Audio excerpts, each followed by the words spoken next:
This is Signal Chefs, and welcome to my kitchen in Casa Cofino. Today, I'm going to show you how to make Felipe's salsa. Very simple, and the ingredients are right here in front of us. We have tomatoes, we have some bell peppers, a red onion, some jalapeños, some garlic, lemon juice, salt, pepper, sugar, and hot sauce.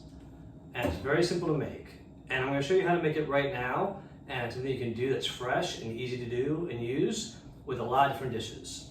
So to get started, depending on how you are with a knife, if you like to chop things and you're good at chopping, I highly suggest chopping all the vegetables, and that way it's a little bit fresher.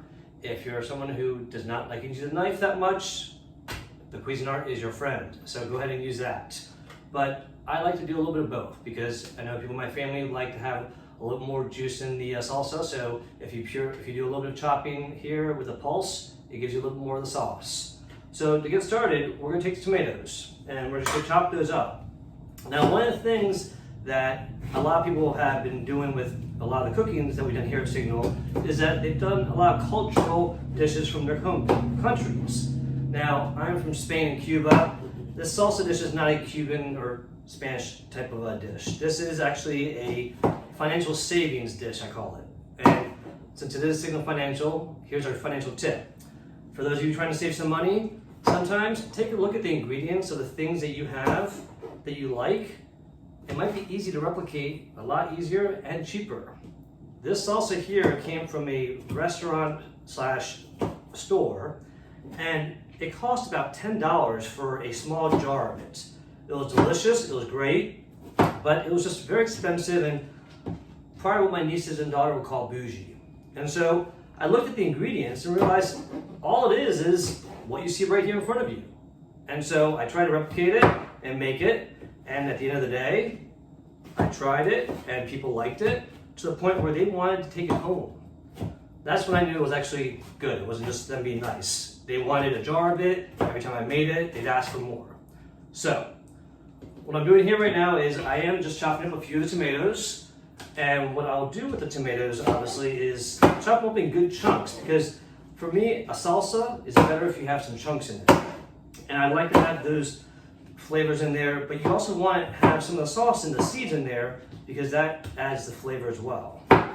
So after you finish chopping up all of your tomatoes, that's probably what takes most of the time. And after you finish doing that, what you want to do is you take the rest of the tomatoes. I take usually 6 tomatoes for a whole salsa thing.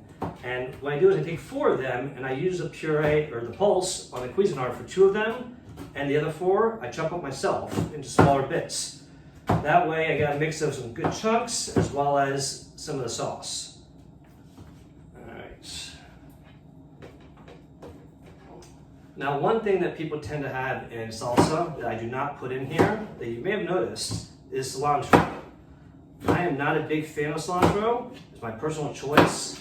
I think for the salsa, the freshness of the other vegetables come out a lot more. But if you like cilantro that much, go ahead and add it. What I'd recommend is that try it without the cilantro first. You might be pleasantly surprised. So definitely something that I think a lot of people tend to argue that, oh, where's the cilantro? And then they try it and they end up liking it a lot better. Now, what I will say again is, as you're doing this, most of your time is chopping. So if you want to do the Cuisine-art, that's definitely okay. Now, if you notice, the vegetables in front of me have already pre-chopped ahead of time, so they'll be a little bit quicker here for the video. But when I show you the Cuisine-art, you'll see you want to use the pulse function, not the puree. You're not trying to make a gazpacho soup here. You're trying to make salsa. And again, with that ingredients thing with the salsa, you find a salsa that you like, look at the ingredients and just copy it. It's a fun thing to do. Again, it saves you $10 versus what this costs here, and you can make 10 jars of it. All right, so I'm done chopping up the tomatoes, and now I have some good chunky base here. Now what I'm going to do is I'm going to take the Cuisine-art, and I'm going to add the rest of the tomatoes here that I have, that I already put in some chunks.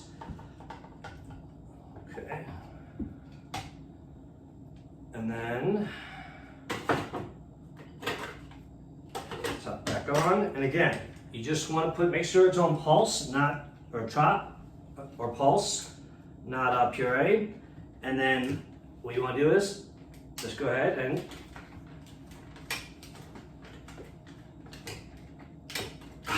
there you go. Slightly, just keep on pulsing lightly. Don't hold it down. Again, you'll puree way too much. Get it to the point where you see no big chunks, and then you want to take it and just dump it in there. Okay? That's really going to give you a nice mix of the puree along with the chunks. Okay?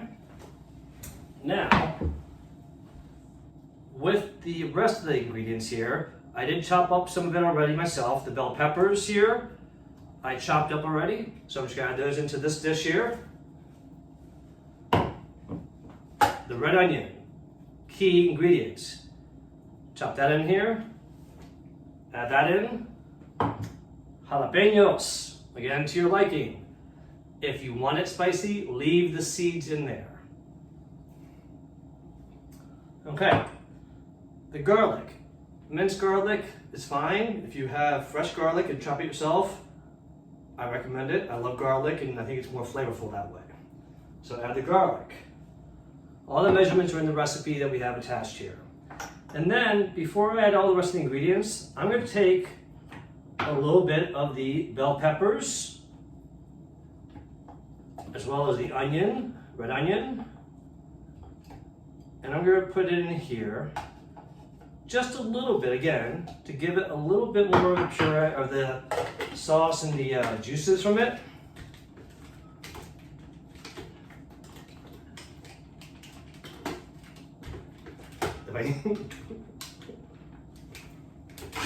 There we go. All right. So again, pulse slightly.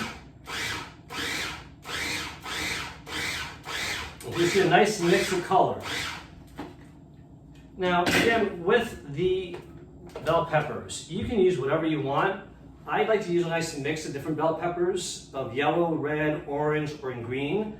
Mostly because it just adds a little bit of color to the salsa. I don't want it to be all red and one color. So that's why I use all the different colors of yellow, red, green, and orange bell peppers. All right, so now I've added the rest of the ingredients there. I'm going to put in the lemon juice. We're going to add the pepper, the salt,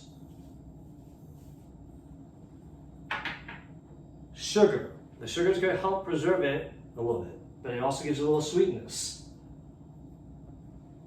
And then the hot sauce.